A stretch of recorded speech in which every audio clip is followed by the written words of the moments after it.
Après avoir découvert que cette règle est née d'une erreur de lecture vieille de 80 ans, la vraie question demeure. Pourquoi a-t-elle survécu? La réponse ne se trouve pas dans les bouteilles d'eau, non, mais dans les rouages complexes de notre propre cerveau.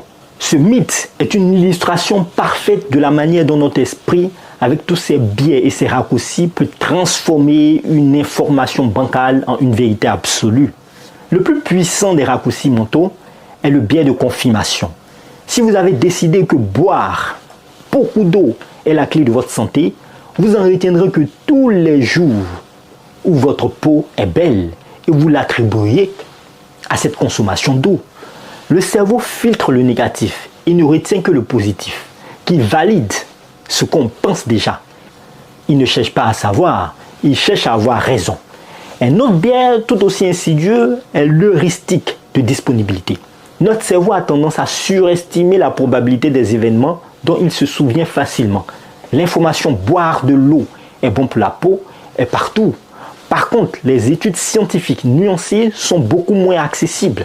Résultat, on se fie à ce qui est le plus simple ou le plus souvent répété. La séduction de la simplicité et du contrôle joue aussi un grand rôle, oui. Boire de l'eau est une action facile qui nous donne l'impression d'avoir le contrôle sur notre bien-être. C'est le sentiment d'avoir une astuce secrète pour se sentir mieux, oui. De plus, c'est une croyance flatteuse. On se sent intelligent et responsable en suivant ce conseil, etc. Ce qui nous conforte dans notre idée. Enfin, le mythe s'est transmis comme une légende urbaine de la santé. Nos parents et nos grands-parents l'ont entendu.